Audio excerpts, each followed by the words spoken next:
Nearly 200 million Americans have high blood pressure, but new research suggests about 1 in 6 U.S. adults with hypertension don't even know they have it. Dr. Natalie Azar here to help us understand why so many people are missing the warning signs, what we can do about it if we do have high blood pressure. So first of all, Dr. Nat, what are the findings of the new studies?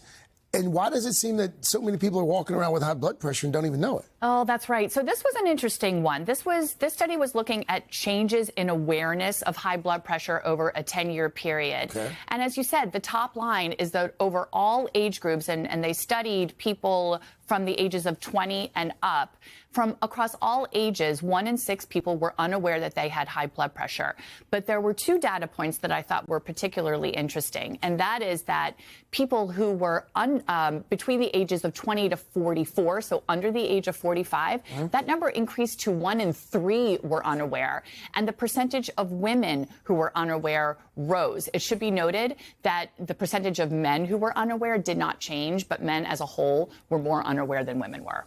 So, I mean, first of all, what are the symptoms? Yeah. How might you know that you have high blood pressure short of going to get it tested, especially when I think a lot of folks think this is an older person's issue. Exactly. And that's the thing. So the question is, why all of this unawareness? And I think that the pandemic had a lot to do with it. And in general, that really impacted preventive screenings. I think that people do generally think of it as an older person's disease.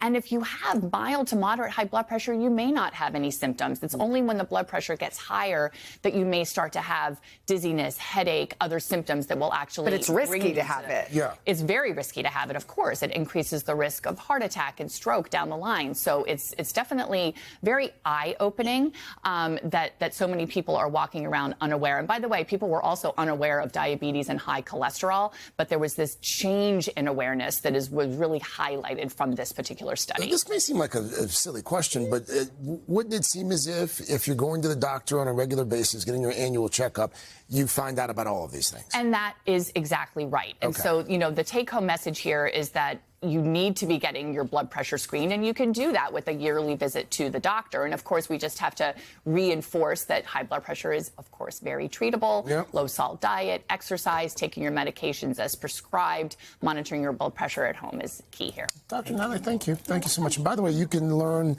which foods can help lower your blood pressure naturally by going to our website, justtoday.com. Hey, thanks for watching. And don't forget, you can catch the Today Show every morning on NBC or take Today when you're on the go. Just follow the Today podcast on Apple Podcasts, Spotify, or wherever you listen.